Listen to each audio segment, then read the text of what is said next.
2025-2026 school year marked 100 years of operation for Lincoln High School. A lot has happened since LHS first opened in the 1925-1926 school year. Many LHS alumni went on to have amazing careers as doctors, teachers, lawyers, soldiers, rock stars, politicians, athletes, and many other career paths. The school has gone through several changes and renovations over the years, but the legacy of LHS still endures. Before the completion of the auditorium in 1925, a cornerstone was laid and a time capsule was placed inside. Over the years, it was forgotten until 2025 when LHS librarian Heidi Feltrop rediscovered it and the process of finding and removing it began. But I don't want to spoil too much of the story, so I will let Mrs. Feltrop tell it. We are here talking about the time capsule and what we expect is going to be in it. And so I'm going to ask her a few questions and see what she thinks. So, how did we find out about the time capsule? I found out about it by accident. I was doing some research on something else related to Lincoln High School, a teacher that used to teach here a long time ago, and I was proctoring an AP exam and I couldn't move about the library, and so I was doing some research on that, and I accidentally stumbled on an article that said that the cornerstone for the building was laid in 1925, and it gave the date. So then I went online to the Ellwood City Ledger archives, and I found the article from the day that they laid the cornerstone and discovered that there was a time capsule inside. Who is allowed to be watching the opening of the time capsule? So the company, Lee Michael Industries, LMI, out of Newcastle, is going to be here next week getting the cornerstone out, getting the time capsule out of the cornerstone, and then putting the new time capsule in. They are graciously donating their time, efforts, materials to do this project for a week.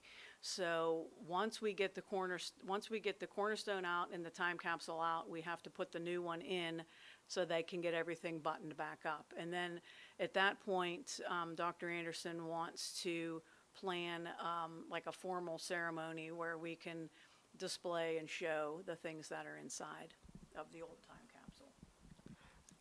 What will be in the new time capsule? So the new time capsule, we sent out a Google form survey to the senior class with a list of things and had them vote on what they would like to see in the time capsule.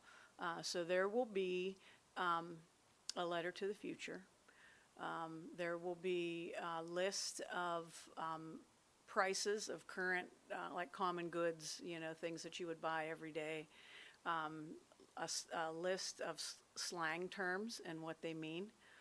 There's also a list of music and best songs and movies, I think, is how they put it together, year by year from 1925 to 2025.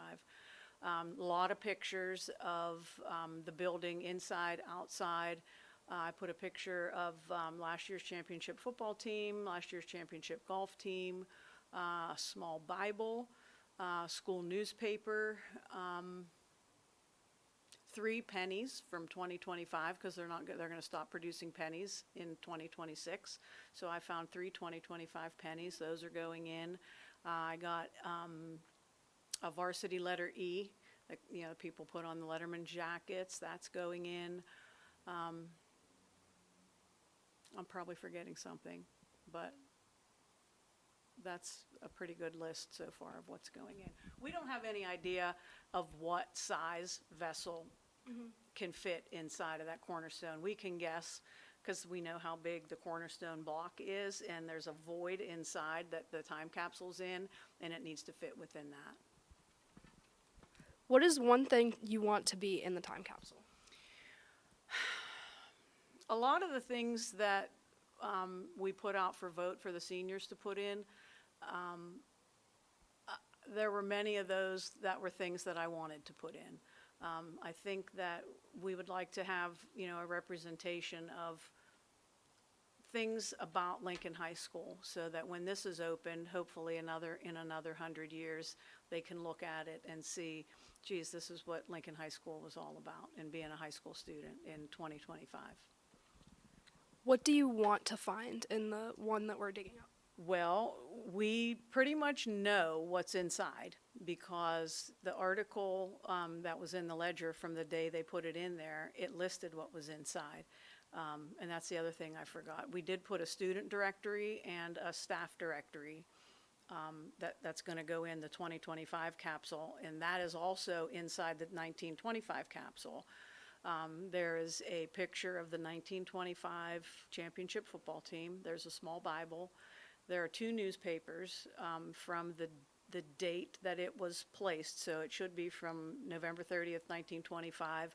I imagine the Ellwood City Ledger, and then it said a county paper, so Beaver County Times, I would imagine. And I think that's all that's inside of it. We're just hoping it's in good enough shape once it comes out. What are your expectations for the day?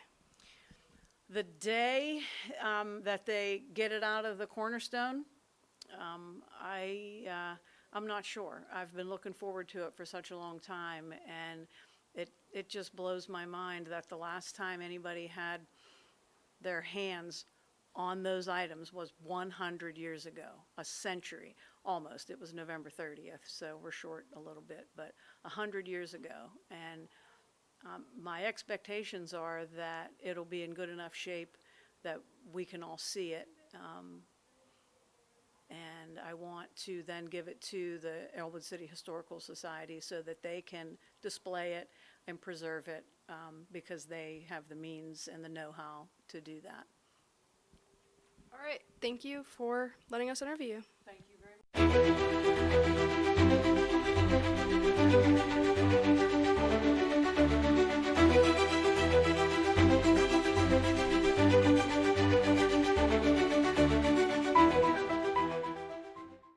I would like to put my bonjour sign in the time capsule to show that we had French here in 2025.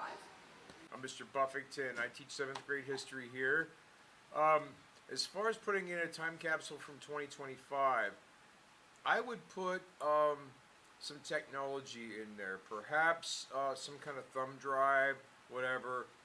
But it's got to be a lot of information on the news of the day, photographs of people, maybe some video on that.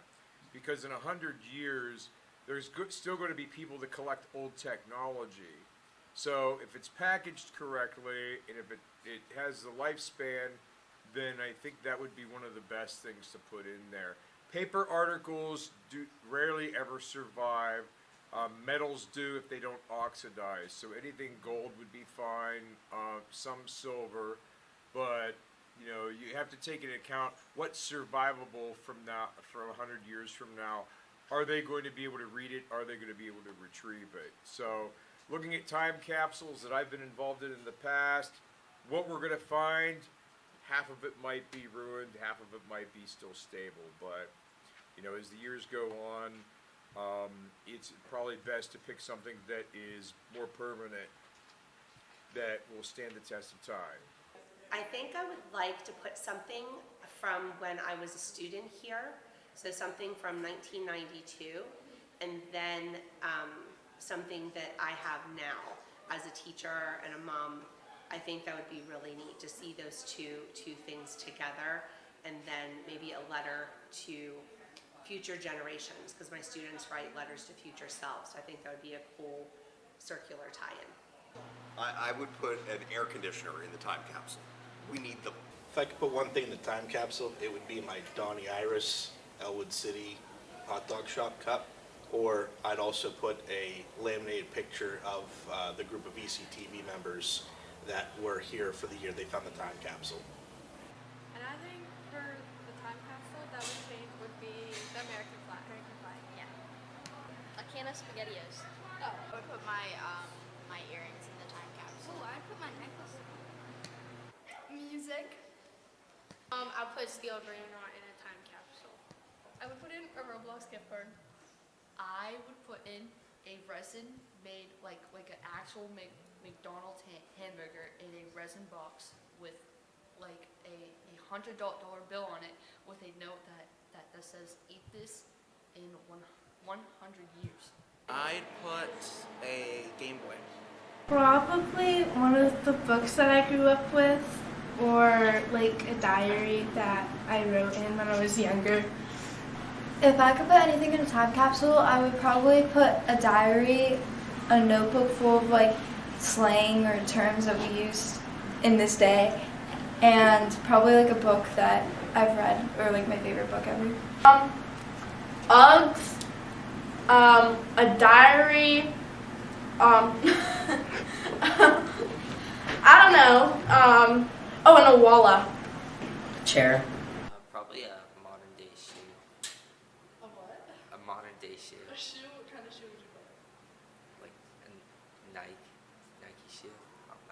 I'd put probably a deck of cards in a time capsule just because it brings back memories of how much we used to play cards in class and stuff all throughout the years of high school.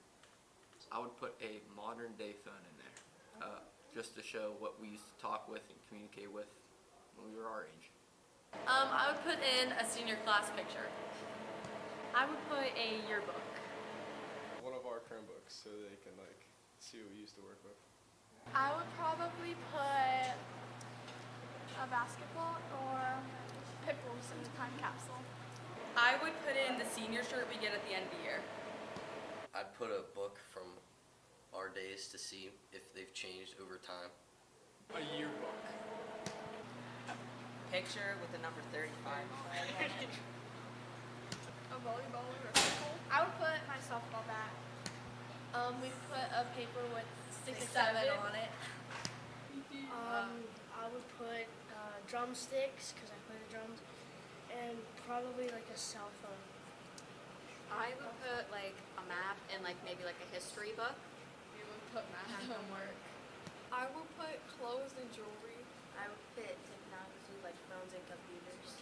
I'd put like some school photos or like technology, like an Apple Watch or something, or like a phone. A Stanley.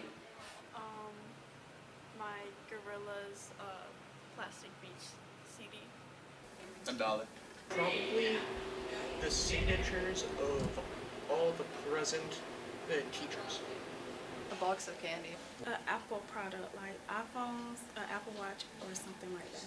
If I had to put something in there, it would either be a penny from like 2013 or something like that, or just a really funny video on a flash drive from 2016 or something like that. I don't know.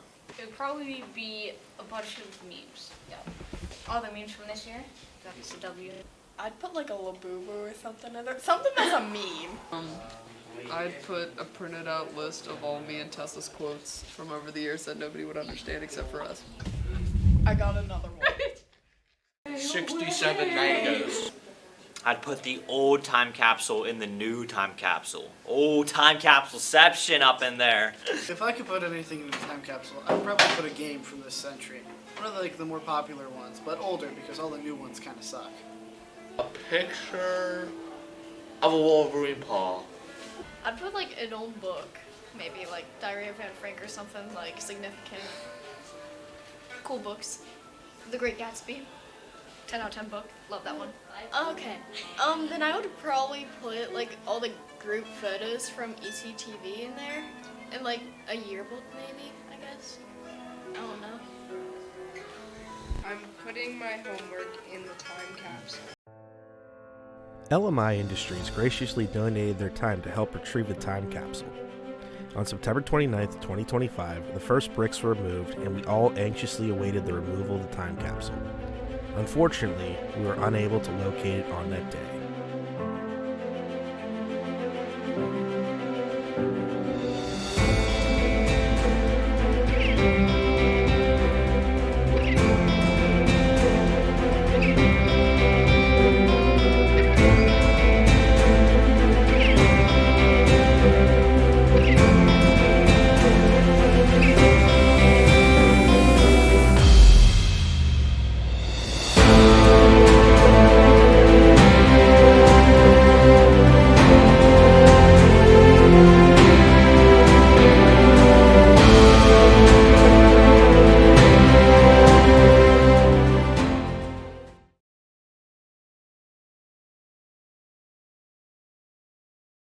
Anticipation ran high on that first day, and we were sad we were unable to find the time capsule.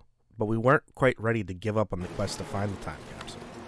On October 7th, Bloodhound LLC was brought in, and using ground-penetrating radar, they were able to locate a void in the cornerstone. We now knew where to look. Yeah, I'm like 1.8 inches. It's showing like the top of what I'm seeing inside there. So. Wait, show me where that dimension is, please. 1 3/4, 1 7/8 to where? So, from right there to right in there. That's just a little vein. But thank you. Here, this Something that has that thickness? So I'm seeing the top of. Nope. I mean, like masonry and all that stuff, yes, but a time capsule, I can say I've never been a part of it. Yeah, You're welcome. it's very neat. I mean, probably a once in a lifetime experience to do this. For me There's too. that disturbance too. That's like here to here. But I wonder if your guy, and it's the at metal detector guy, was picking up 6.6 inches, which up here I guess is thicker, ain't it? Yeah.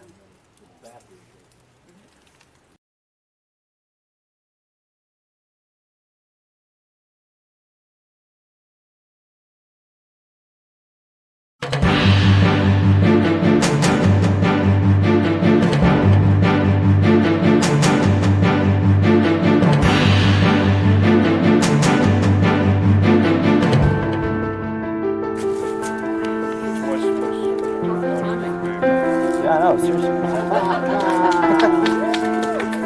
Great job, LMI. Good job. I got a camera. Oh, we got it. Wow. It's in perfect shape. Oh, wow. Well, maybe not.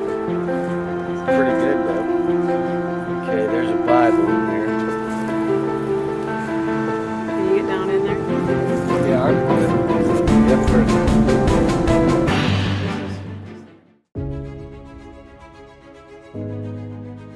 On the morning of October 14th, 2025, a small group of administrators, ECTV members, and teachers were there to witness the removal of the time capsule. It was a great day for LHS. Months of hard work and research finally paid off. It was very fitting that the time capsule was retrieved so close to the anniversary of its placement. It was truly an awesome experience getting to witness the time capsule being opened for the first time in 100 years and see what was left behind by a previous generation.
Before they were able to get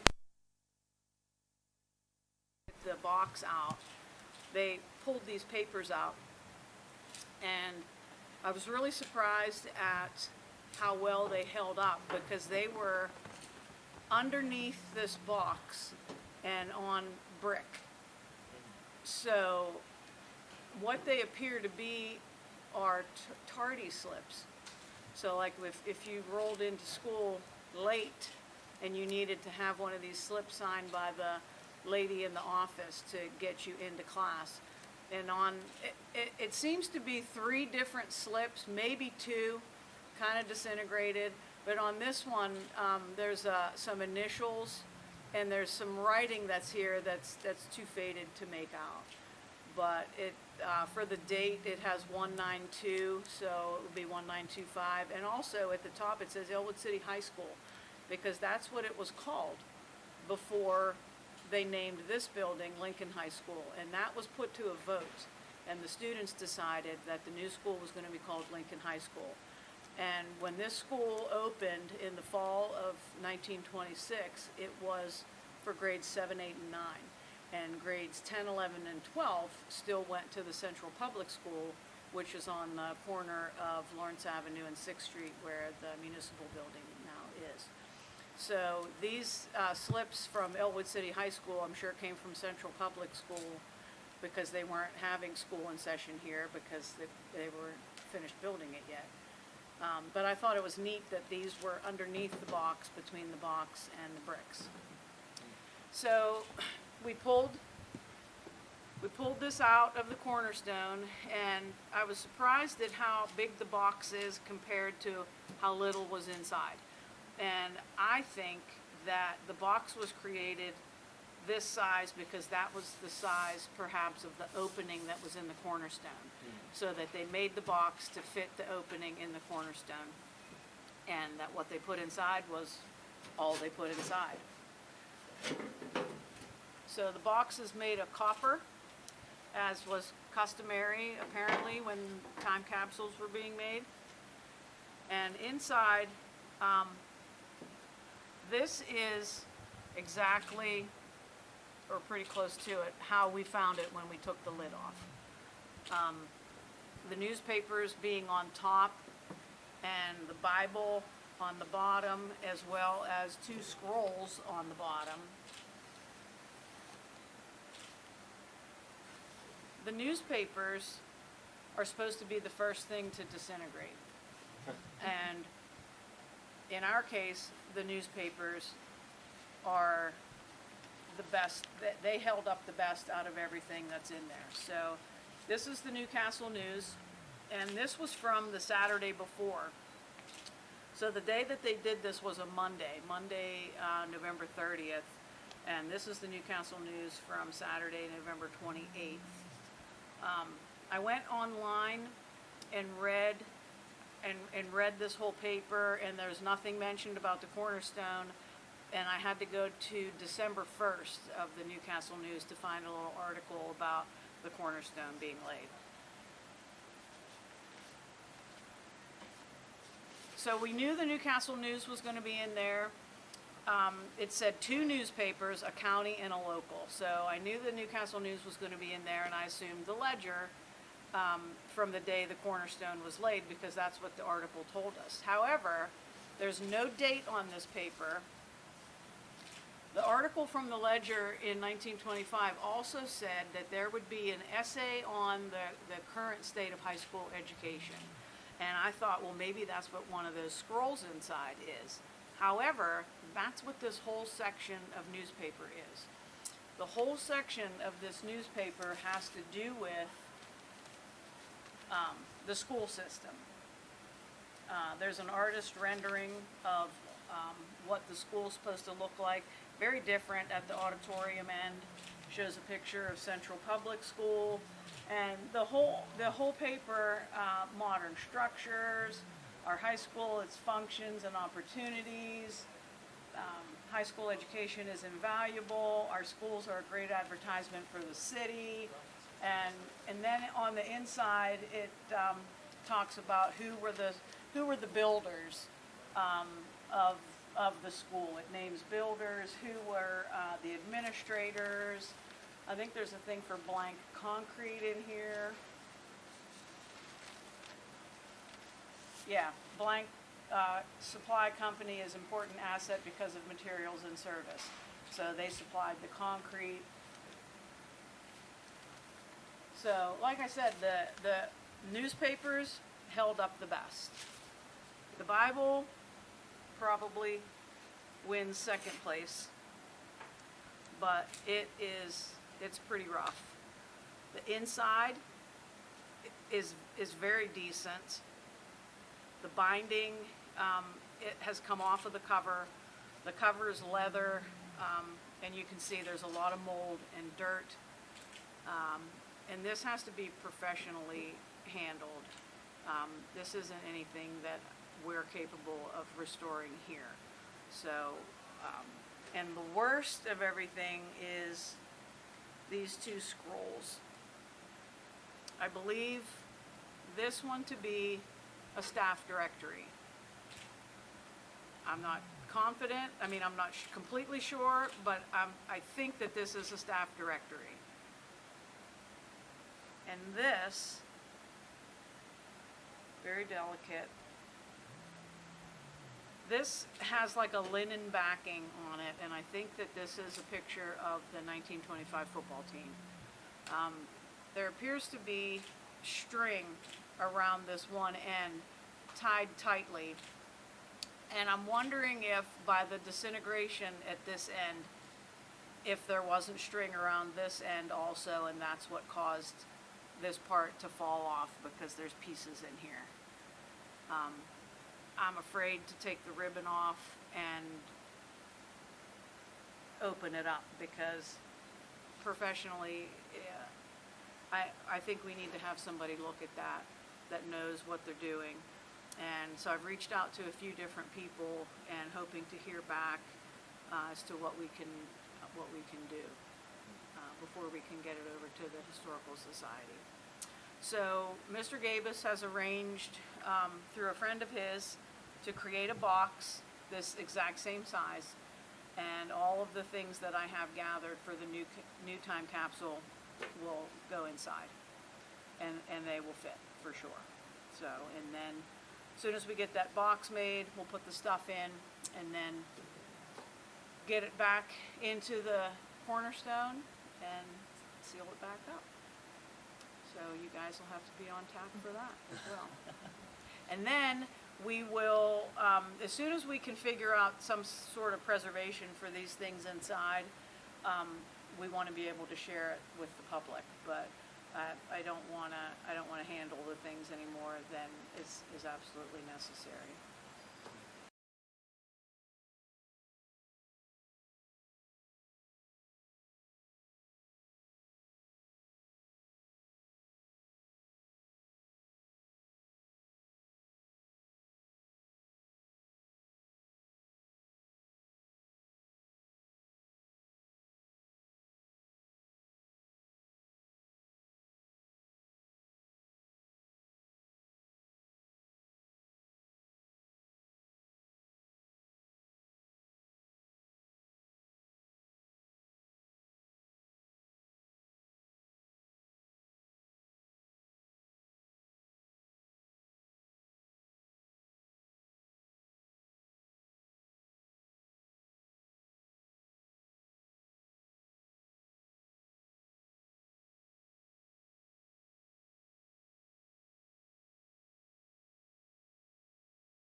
The discovery and removal of the time capsule truly is a once-in-a-lifetime event.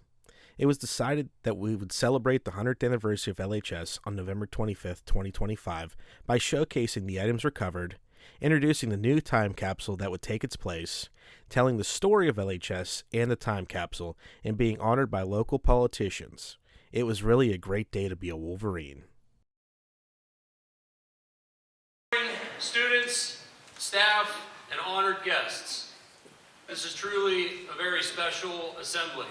I actually had to catch myself, and I almost said that this is an annual event. Thank you for being part of this remarkable obviously milestone. it's not. This is Here's to the a past, once to the present, in 100-year great future event. of Lincoln So it Junior truly Senior is High School. something special. Go Wolverines.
Lincoln High alumnus, it's an awesome honor for me to be here to celebrate something that's pretty incredible.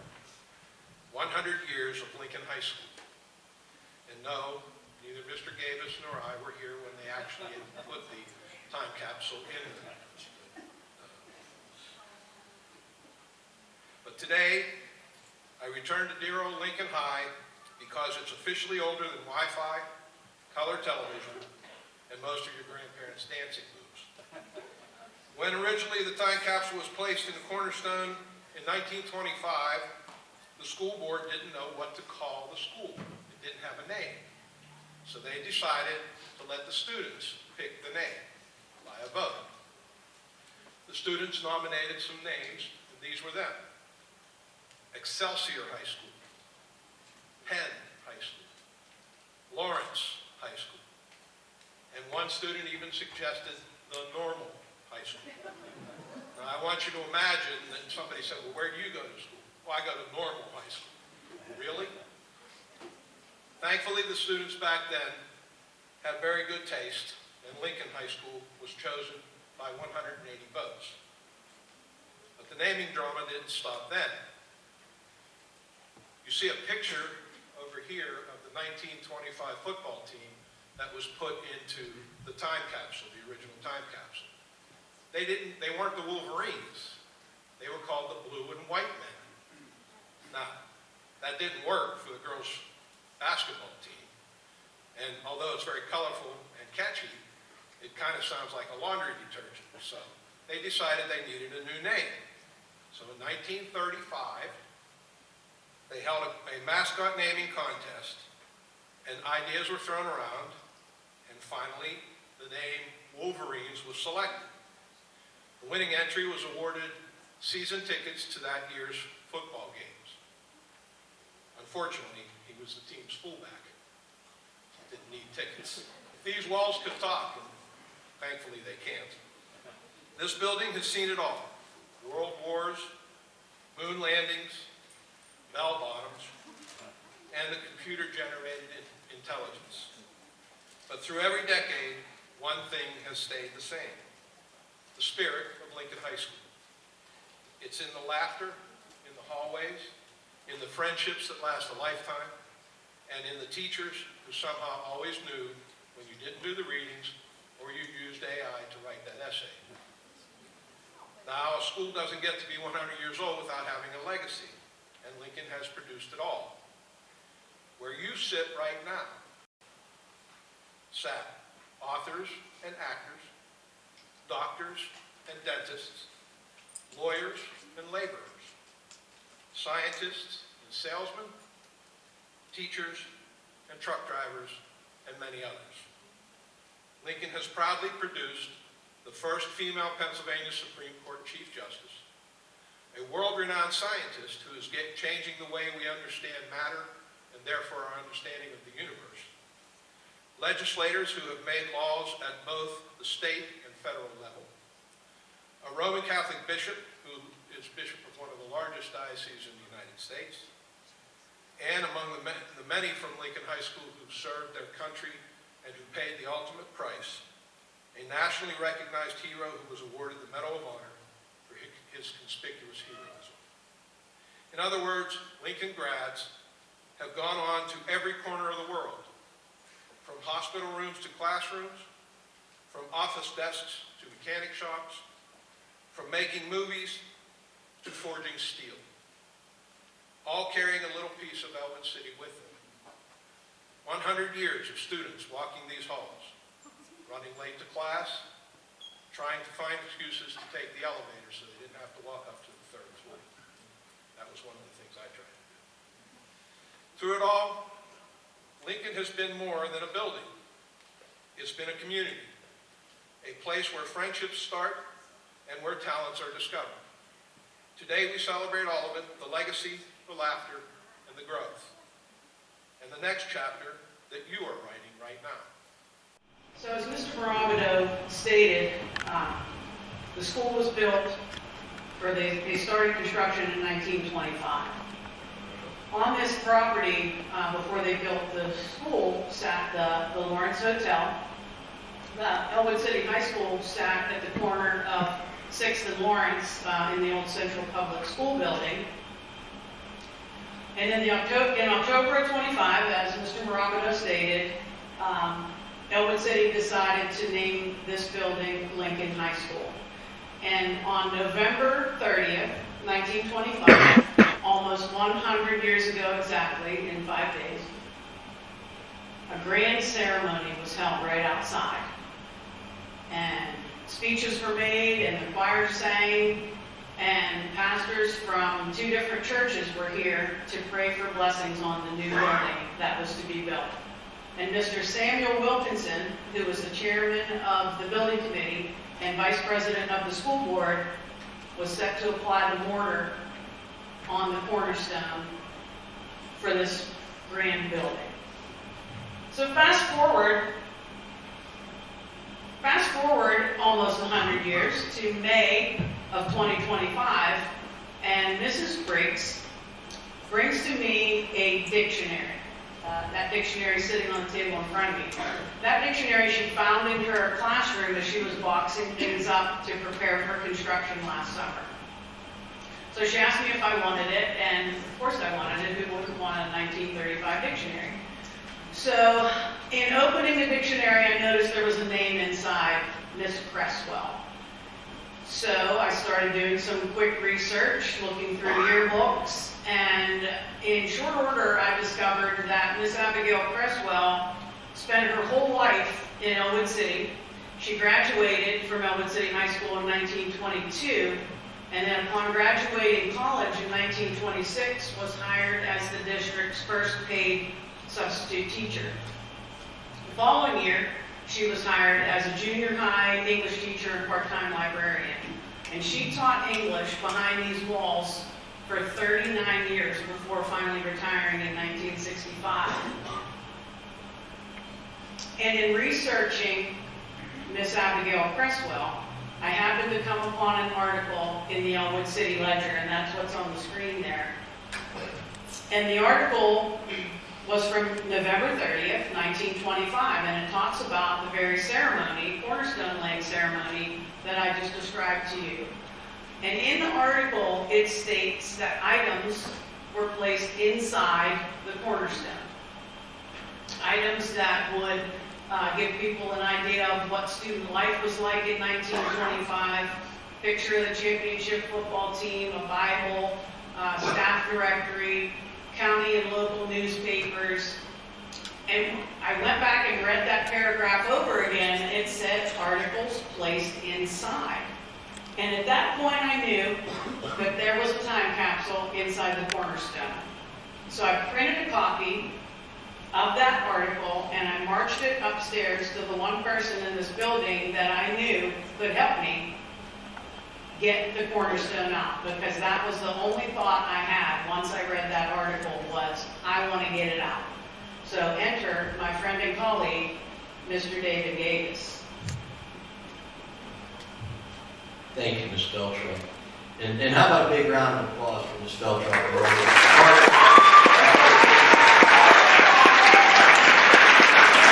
So when Harvey asked if we could get it out of there, I really didn't know for sure, but I said we'd certainly give it a try. So first thing I did is think about who I knew that would know about going about making that kind of extraction. So the first person I called was my good friend David Manson, and explained what we were doing, and David was all about it. He thought it was such an interesting project, and he gave me two great recommendations. First one was to contact a longtime Ellwood City architectural engineer, Dan Franis, who was a wealth of information for us.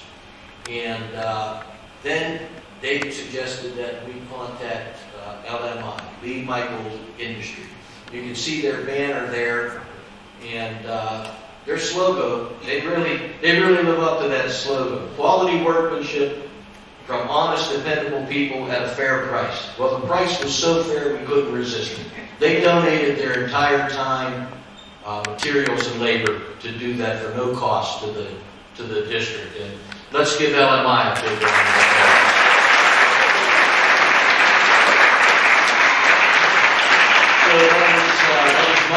Murray was originally on the project, and Emmett Manzo took over for him. Chris Davis, Logan Treach, and Tom West. And really appreciate what you did for our school. It means so much to us all. Well, we thought about how we were going to go about taking the time capsule out of the cornerstone. So if you could see this corner right here, okay, that's this corner right here. So we thought if we would saw this capstone out of there and take it out and take out a few bricks, that we'd reach in there like it was a box of Cracker Jacks and pull that time capsule out of there. It didn't happen like that. Don't let roadblocks get in your way of reaching your goals.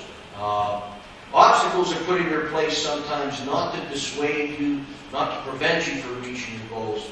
Boys and girls, sometimes those obstacles are put in your way just to see how much you really want to achieve that goal. And I knew how much Ms. Beltroff wanted to achieve that goal, so we certainly weren't going to let her down. So we went back to the drawing board. Plan A didn't work. We went to Plan B, which we were going to use a metal detector. We asked Rob Smiley. Is Rob here? Bob Smiley? Anyway, he brought his metal detector, and Dan Frenz told us that that box would probably be made out of copper. So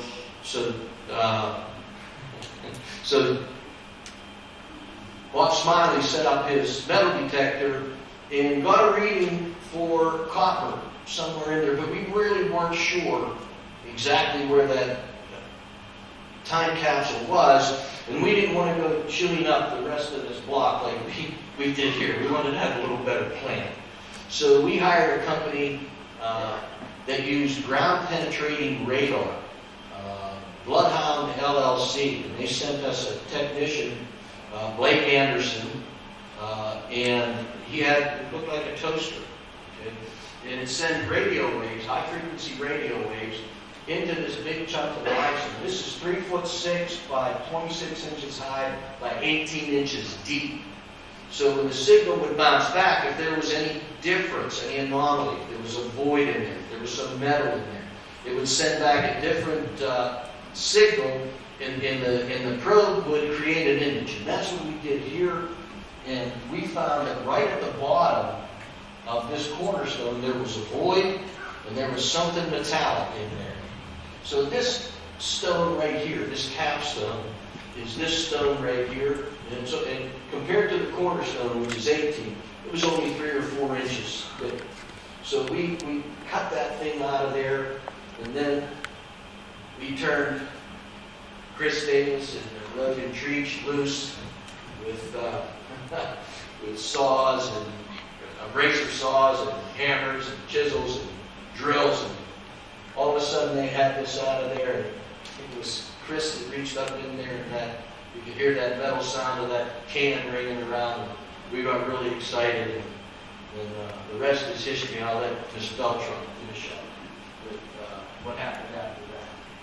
So once they took that stone below the cornerstone out, there were several layers of brick. There were brick going this way, and then behind those were brick going this way, and then behind those were more brick going this way. It took a lot of chiseling and chopping and cutting, and at one point, and I can't remember if it was Logan or Chris, brought a tool over to me and said, "Do you want to have a go at it?" And I can't even tell you how badly I wanted to say, yes, I do want to chip away at that. But Mr. Gavis jumped in and said I wasn't allowed to put it on my union card. So that put the kibosh to that. But they were able to get it out. I think it was Logan that eventually extracted the box. And I want to say he handed it over to me, but I'm pretty sure I ran over to him and took it from his hands. I was just so excited because I knew it was in there the whole time. I knew the box was in there. We just needed to get it out. So This is a shot of Mr. Gabus and myself with the box newly extracted. In the bottom right-hand corner, Mr. Gabus, Mr. Garvin, and myself have opened the time capsule, and we're looking at the items inside. And I was mentioning to Mr. Morabito this morning, I said, it still blows my mind when I think about the very first moment that we opened that box, that the items that were inside there and the box itself had not been touched in 100 years. And I thought that was pretty neat. So the items that were inside the time capsule, the items that were listed in the article in the newspaper are exactly the items that we found. So the picture on the left was, I took these pictures inside of the library, but the picture that has the box opened up where you can see the newspapers, that's exactly what it looked like when we first opened the box. The Bible was on the bottom. The two scrolls that you see on the far right were also on the bottom. And the two newspapers, the Ellwood City Ledger and the Newcastle News, were folded and placed on top. And you can see by the headline of the Newcastle News, shoots wife by accident. Attention-grabbing headlines were all the rage for selling newspapers back in the day. So those are how we found the items when we opened up the time capsule. So the two scrolls, we knew that there was a staff directory, we knew that there was a photo of the championship football team, and we knew that there was an essay on what high school education was like. What we found was the Ellwood City Ledger that's shown in that picture, and again, all of those items are down here. The Ellwood City Ledger was a special edition of the Ledger that day. It's 8 pages, and it's all devoted to the building that was going to be built, what type of school it was going to be, the programs it was going to offer, and how a great school system and high school system is good for the people of the community. The newspapers were in remarkable condition. The scrolls, however, were not. So one of those scrolls was the picture of the championship football team. What is left of that picture is on the left. There were 2 rubber bands around each end, and on the right side, that line is where the rubber band was. The rubber band had disintegrated and had come off of the left side, and with the rest of that picture, it was just in small fragmented powdery pieces at the bottom of the box. But the picture on the right is what the picture's supposed to look like. So I had that printed out so that it can be displayed. By the way, all of these items that we got from the time capsule are going to be given to the Historical Society so that they can display them in the future.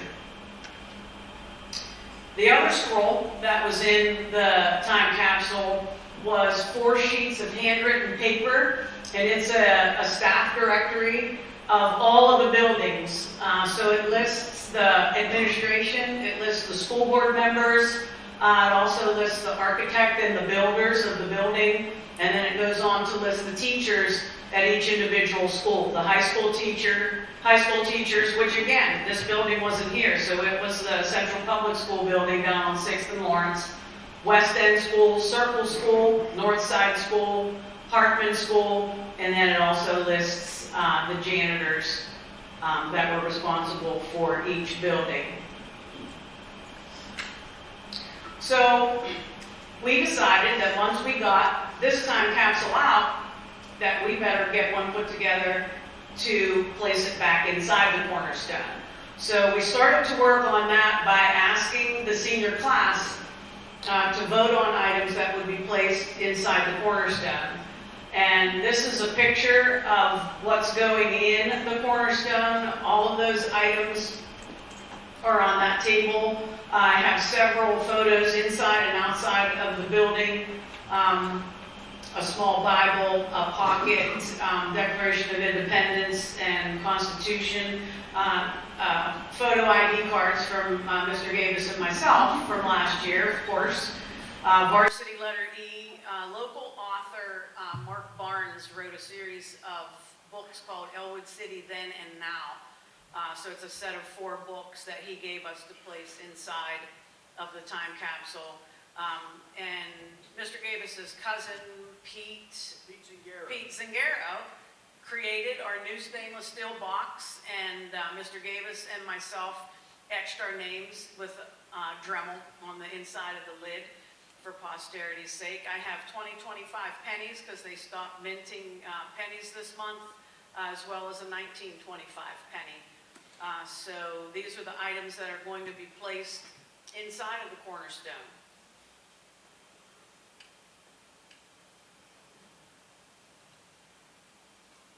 Yeah.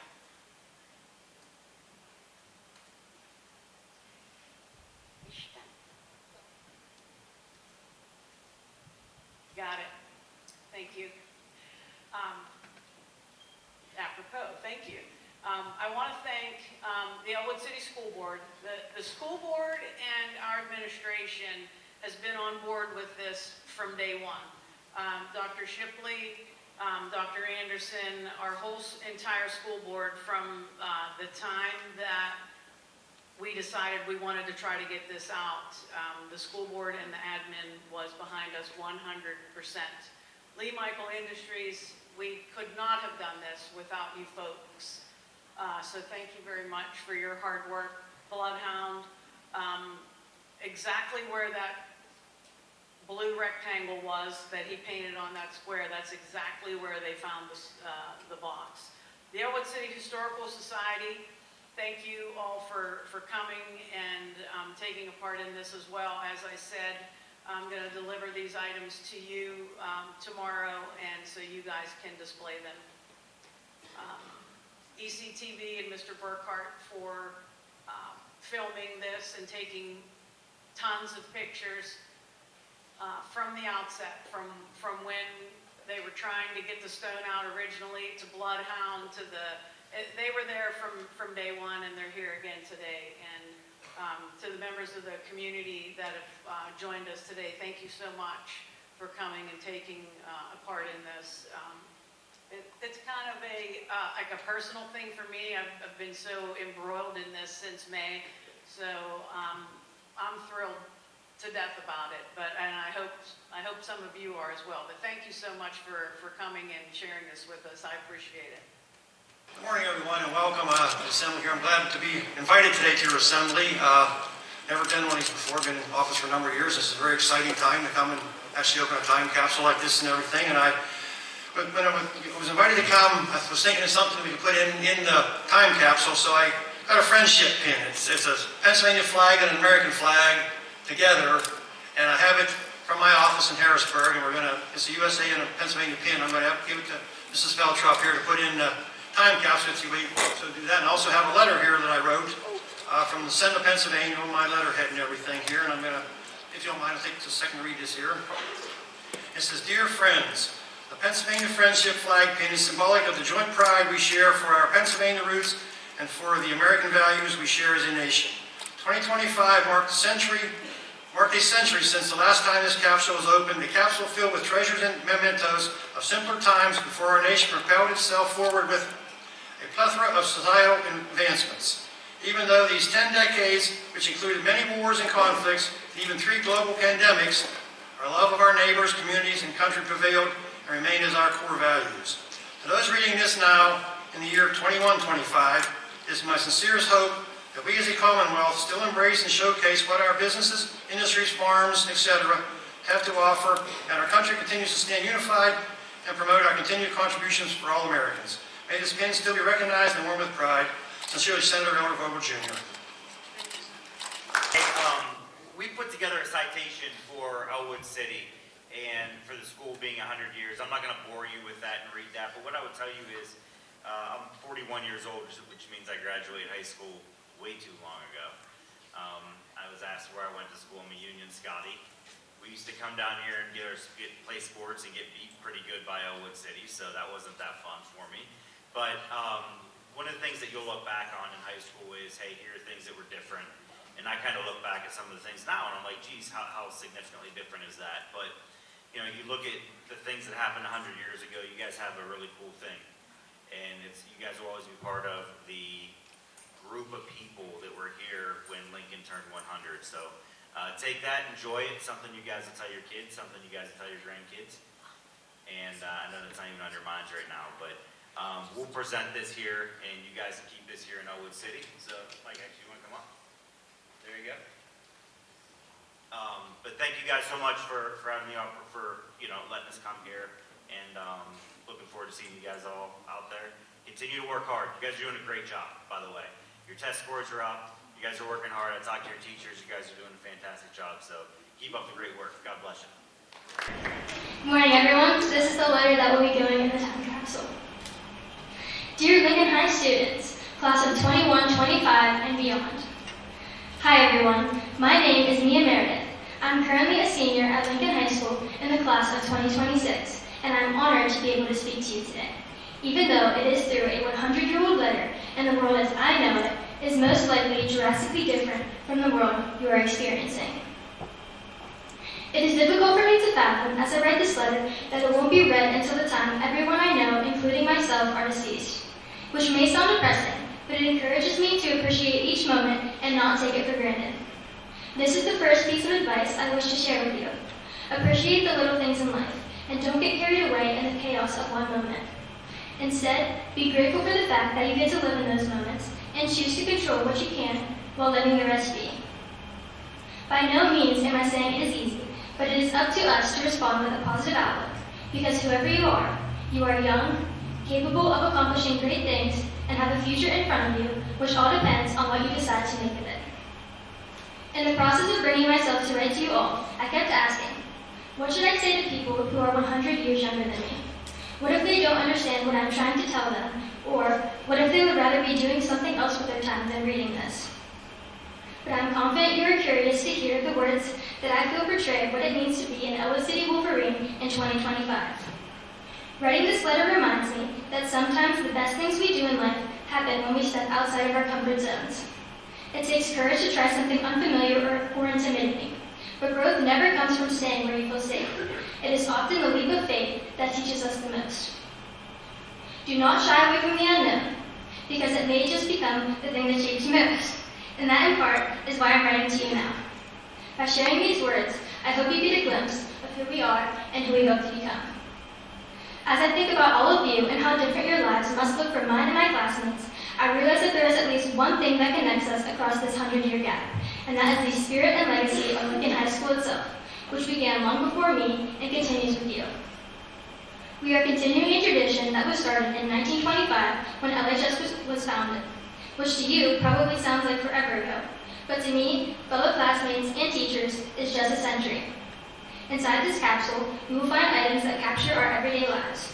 From our slang words to the most popular movies and songs, we hope you can feel a connection to our generation and the way we express ourselves.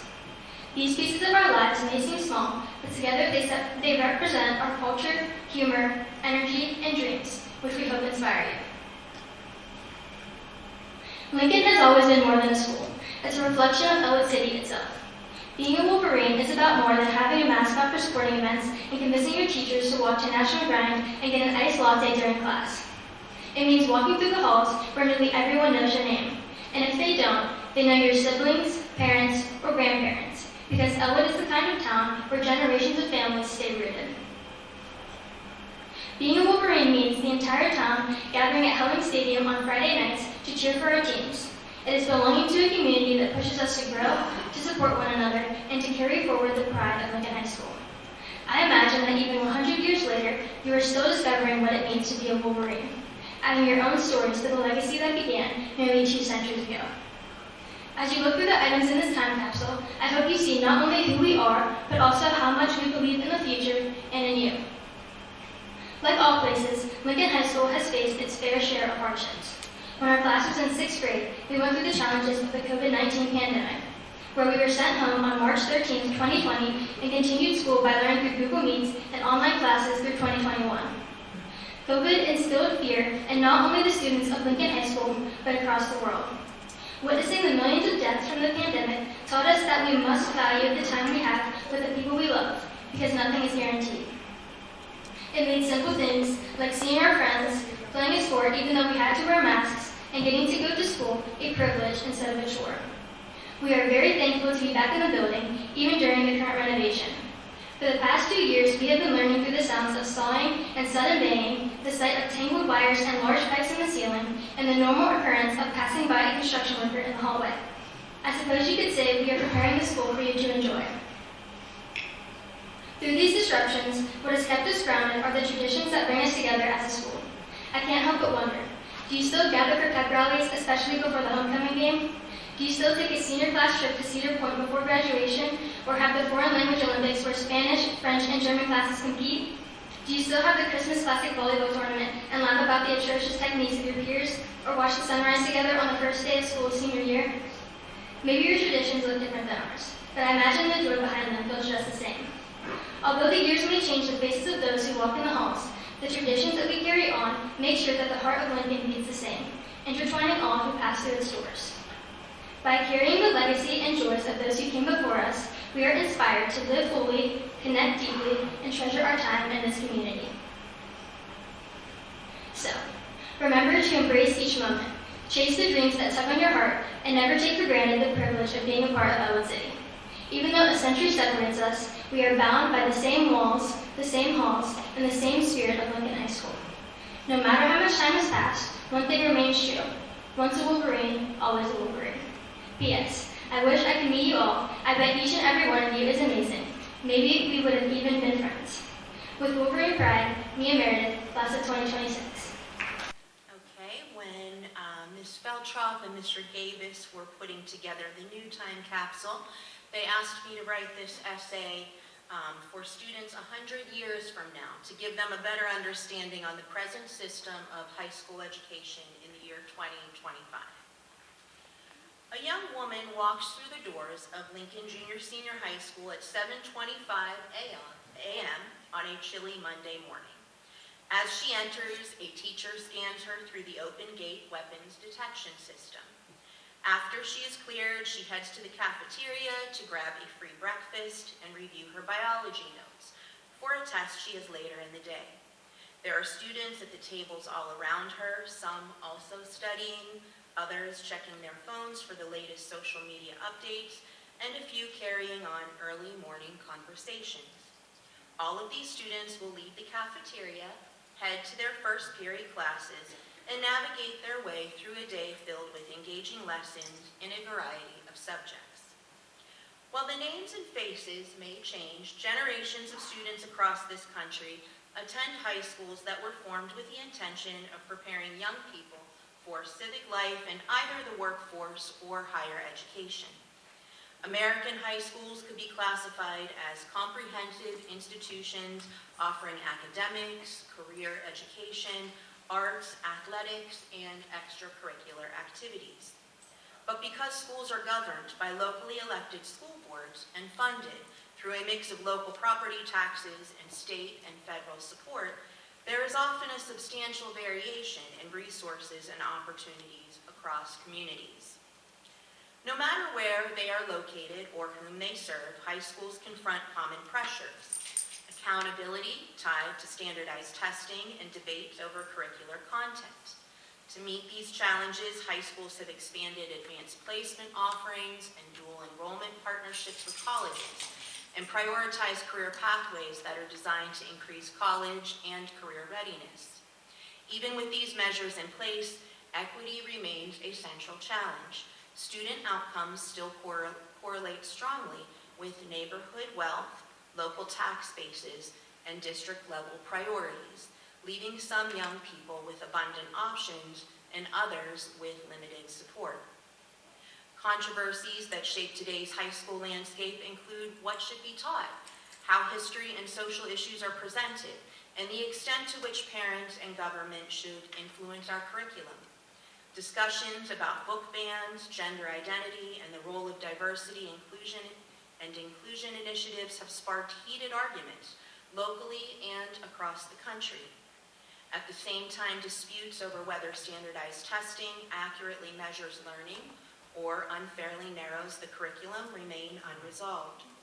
The extent to which technology should be incorporated, cell phones, Chromebooks, and AI, and I did not use AI to write this essay, is also hotly contested as schools wrestle with adapting to changing societal needs, doing their best to strike a balance between integrating digital literacy and work-based learning into curriculums while still engaging students in social emotional learning to sharpen their personal skills and build their resilience. Another force today's high schools must contend with is the rise of cyber schools and charter schools. Charter schools, publicly funded and independently run, have been promoted as laboratories of innovation, offering specialized programs, and cyber schools have expanded access for families seeking flexible schedules or alternatives to traditional classrooms. While these options provide choice, their results can be inconsistent, and they often divert funding from traditional public schools. And where public schools are required to accept everybody into their student body, charter and cyber schools that are privately funded have the luxury of hand-selecting their student body, creating the opportunity for discrimination against students with disabilities or those who come from disadvantaged backgrounds. Our high school offers a concrete example of how national dynamics play out locally. Lincoln serves grades 7 through 12 with roughly 650 students. To maximize our students' potential, we offer advanced placement courses, extracurricular opportunities, and have developed dual enrollment partnerships with Butler and Beaver County community colleges.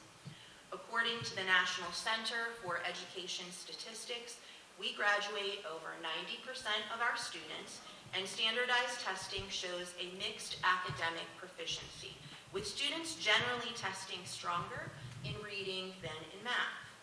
We are not insulated from the issues that the present high school system presents nationwide, trying to deliver excellent opportunities, but sometimes producing uneven results based on our local circumstances. Our school exemplifies both promise and challenge, benefiting from committed staff, strong graduation rates, and a breadth of programs while still needing focused support in areas such as math achievement and economic equity. Faculty, staff, administration, students, and their families all work hard to ensure that Lincoln Junior Senior High School lives up to the Ellwood City Area School District slogan, educating all of our students today for their success tomorrow. Thank you. On the morning of January 8th, 2026, the time capsule saga finally came to an end. Mr. Gabus and Mrs. Feltrop placed all of the items in the new time capsule, sealed it, and with the help of LMI Industries placed it in the cornerstone to be preserved for future generations. The old time capsule is being preserved, and hopefully people can be able to go see it soon. And a new chapter was being set to begin 100 years from now. It is Thursday, January 8th, 2026, and I'm here with Mr. Gabus in the lovely Lincoln Library, and we are going to have the new time capsule placed in the cornerstone. LMI is coming this morning, and we have a list of things we're going to place inside of the new time capsule that Mr. Gabus's cousin, Pete Zingaro, best welder on the planet, made for us out of stainless steel. So we have a list of things that are going in, one of which is his business card with his name, and he wrote that he was from the class of 1972 of Lincoln High School, so that is going in. So as we know, on November 30th, 2025, the cornerstone was laid for Lincoln High School, and inside the cornerstone they placed a time capsule in a copper box, which we took out on October 14th, I believe, 2025, almost 100 years to the date that it was placed in there. So we have many things that are going inside. A Letter to the Future, written by Senior Mia Meredith. A list of current slang terms, compiled by Devin Thompson. Prices of Common Goods, compiled by Senior Callista Poole. Best Songs and Movies from 1925 to 2025, compiled by Senior Eric Woodend. An essay about the present system of high school education, written by Lincoln English teacher Melissa Pigza. A Small Bible. 2025 graduation program and tickets. Staff directory, student directory, school board member directory. Many photos of Lincoln High School taken inside and outside, and there's a description of what each photo is on the back.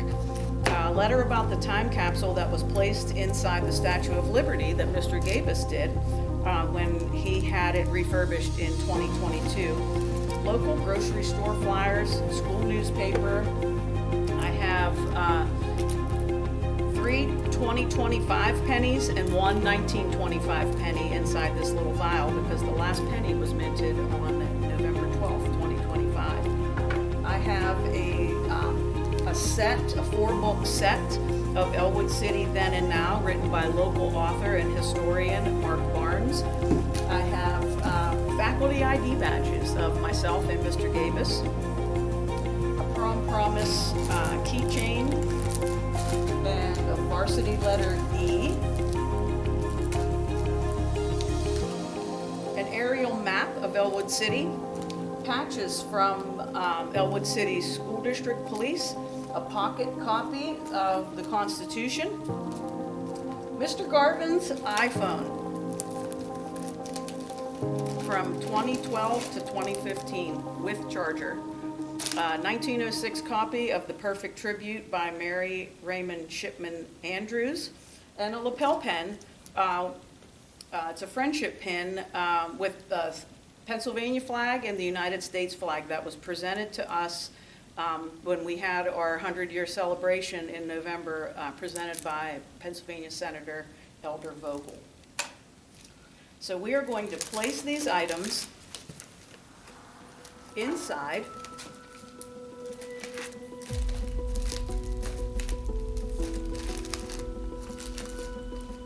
and secure the lid, and then we'll tighten it down with the stainless screw.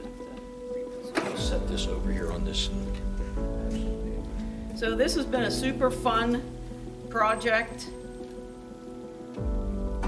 and I have thoroughly enjoyed it, and I've enjoyed bringing the kids in on it, and hopefully they enjoyed it as well.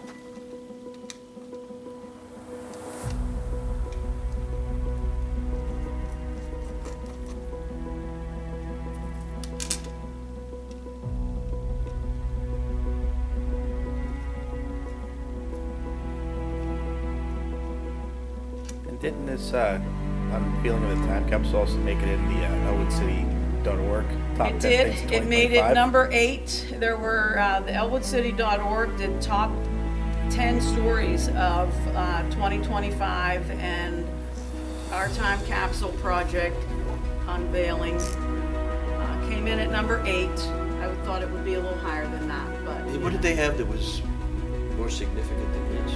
Exactly. Nothing was older. Yeah. there she is, ready to go. Is this the one? Wow. Bye, everybody.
It was truly an honor to have the opportunity to be a part of an event like this, and we hope that the time capsule in this program can be enjoyed by future generations.